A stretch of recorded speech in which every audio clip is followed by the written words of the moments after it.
So I wanted to revisit a topic that I've spoken about before on this channel, and it's about the pet to threat phenomenon.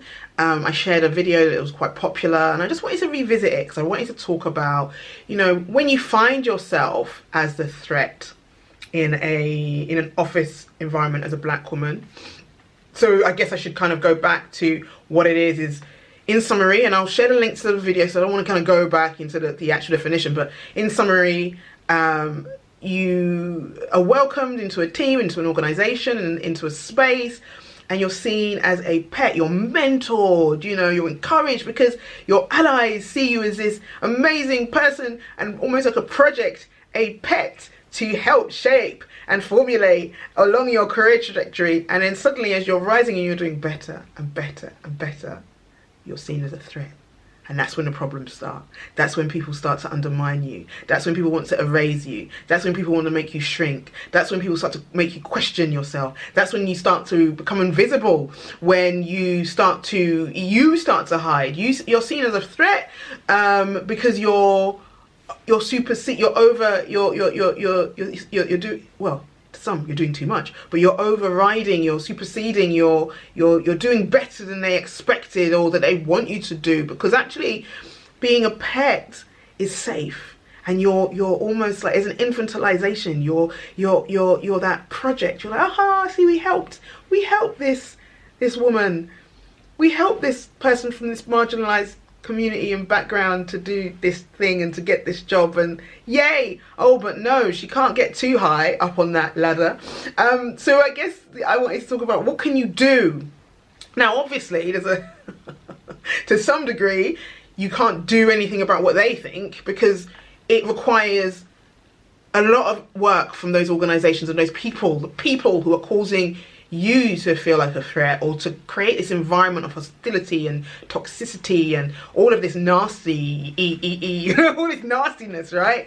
But from where I come from in this perspective is, I want you to do some of the internal work for yourself, right?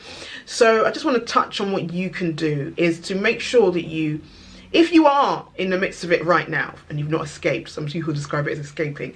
If you are in the midst of it right now, make sure you're cataloguing and keeping a reference of every instance where you're made to feel uncomfortable.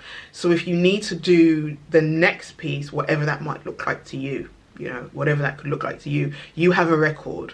Keep the receipts of every interaction. Everything has to go on email, right? Everything has to go. You might not necessarily record everything. If you can record meetings, great. But everything should go on email to summarize, right? Advocacy. Find a way of advocating for yourself. Now, I know it's really difficult and challenging, but if you can find somebody outside of yourself, and that means another person who can be that advocate for you, your voice, somebody who knows you, right, and can believe in you, find that person and feed back to that person, right? So that's somebody who, and I'm cautious of using the word ally, I'm really more in alignment with advocate. So somebody who can be on your side if all things fall apart and break apart, right? So I want you to make sure that you have an advocate, you have somebody who is on your side, and you can potentially advocate for yourself. If you lose your voice, so that advocate can speak for you. I want you to also consider what your life looks like outside of work, and even outside of, so it depends on the space you're in, but if we're going to keep it in that professional office space and environment to make it easier for this conversation, is think about what your life looks like. Think about what your core purpose is and what you want to accomplish in your life. Think about what you want to do. And so how do you go about creating a life that is reflective of that purpose, right? And so that might mean day by day doing things that bring your purpose to life. Now, whether that's writing, whether that's, you know, content creation, so photography, using your social media platforms, being a bit bolder, find something or some things that brings your vision to life and makes your vision real, okay? So I really want you to think about that. And I want you to take the time to do that assessment and internal work to really go deep into what that looks like. And I also want you, in summary, to find community. So whatever that community looks like to you, it could be a community that's completely outside of your area of expertise. It doesn't have to be about work, it can be something else. Find community, find spaces that make you feel space. And if you can't find those spaces, create those spaces, make those spaces, whether it's through a hobby. Now, a real hobby, not a hobby that you're going to turn into a business, because too often we see a hobby and we're like, oh, this is great, can we make us some money? No, focus on an actual hobby that you can just relax, not think about capitalist pursuits at all. Relax, just have fun. Find a space, a community, a networking group that you meet up with regularly, you can share, and that shares, now it can either share your identity. So as a black woman, it can be a safe space for black women, or like I said, a hobby, something that allows you to tap into who you really are and brings you to life.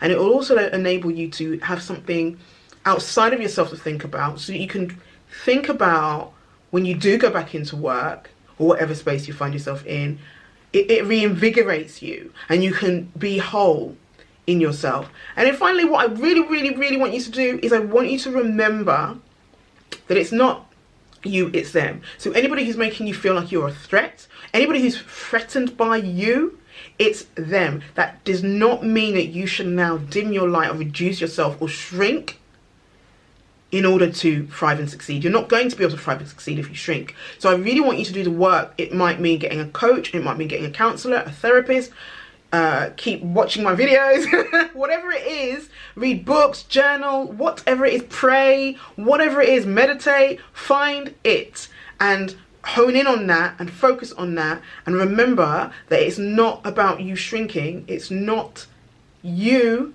it's them. Okay, and so if that means you need to escape that place, but find the it that's going to keep you centered and grounded and keep you secure in knowing that you are the bee's knees, right? And it just because they're threatened by you doesn't mean that you cannot thrive in your life. So yeah, I hope this has been helpful. Please do share comments, questions, and I appreciate you taking the time to watch my video. Take care. Thanks.